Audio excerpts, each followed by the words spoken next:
Yesterday, both the defense and the prosecution in Donald Trump's New York hush money trial made their closing arguments.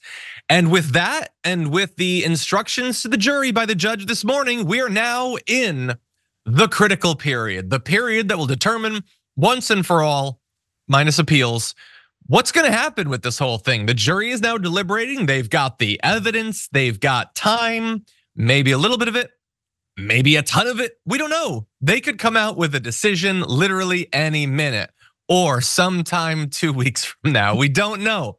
But we did think that while we're waiting for the decision to come back, let's talk a little bit about some of the blowups that immediately preceded this critical juncture. And I think the best example of this from yesterday's closing arguments has to do with Donald Trump's lawyer getting yelled at by the judge.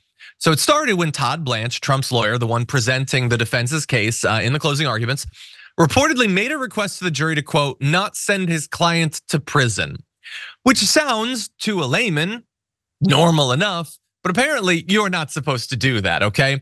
So before he concluded, he asked the jurors to not send his client to prison.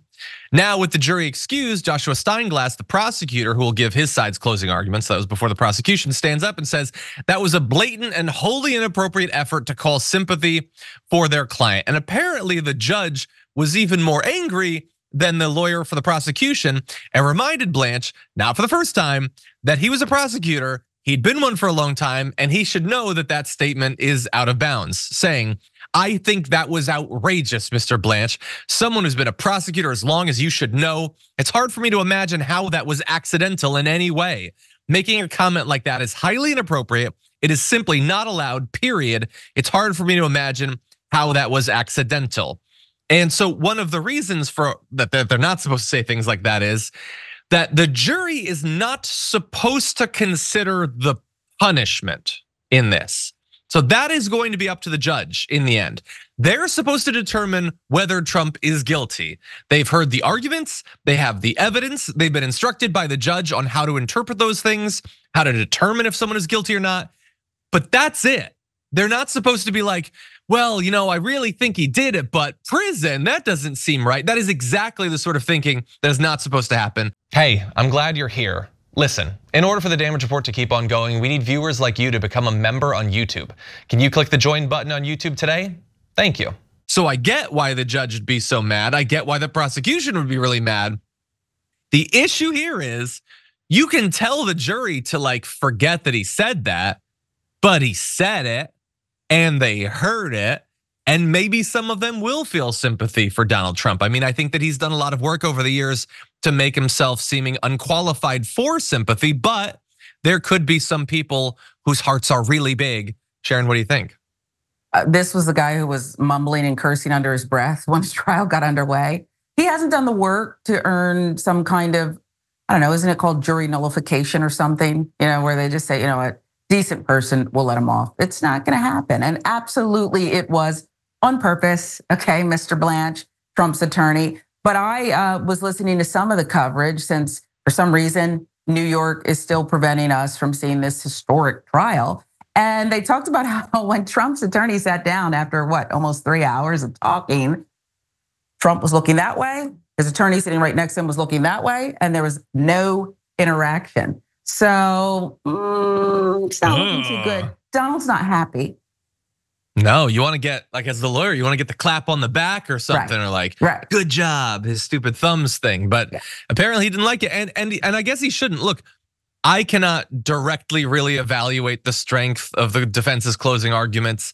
I'm not an expert on this. I haven't seen enough. I haven't absorbed enough. But from what I have heard from people who do follow this sort of thing, it wasn't great. It could work, but it wasn't great. It really seemed to rest on a couple of claims that I don't think most people are going to buy unless they're already in the tank, in which case there's no point in even discussing this. He's gonna get off.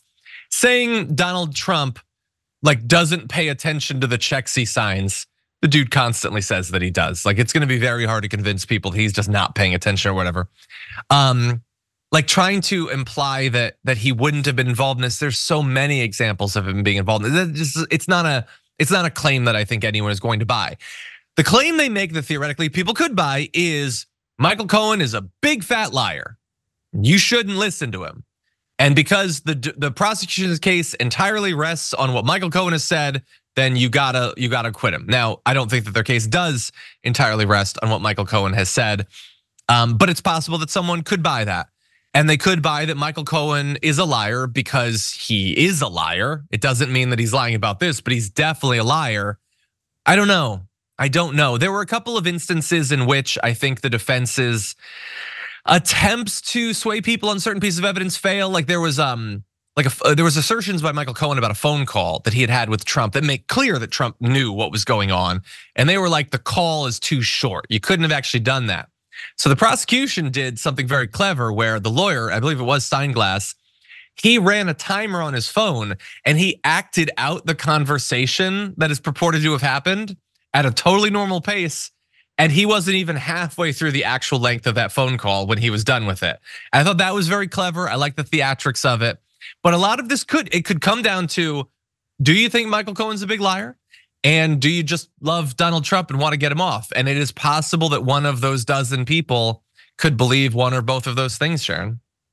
I mean, anything is possible. I do think perhaps the judge's jury instructions may have given Trump his biggest opportunity, if you will, to walk out of that courtroom that's so cold, when the judge informed them that you can't base any, conviction solely on Michael Cohen, has to have corroborating evidence. But there's plenty of that. The other thing that his lawyers didn't do, according to the reporting, was address things like, I call it the confession note, where, his CEO is like writing, and then we're gonna carry the one and we'll gross up Michael Cohen's payoff. I mean, they just didn't even address it. And how can you do that? You have to, and the fact that they said sex with Stormy didn't happen. I don't know why you're saying that. Why are you still saying that? Nobody buys that. Nobody buys. I mean, there's like now, not that you need it, but there's a contemporaneous like golfer that had golfed with him that apparently since 2006 has been saying that Trump bragged about that. Like again, wow. Nobody actually believes it didn't happen. Everybody knows. Some people are lying, but everybody knows that it happened.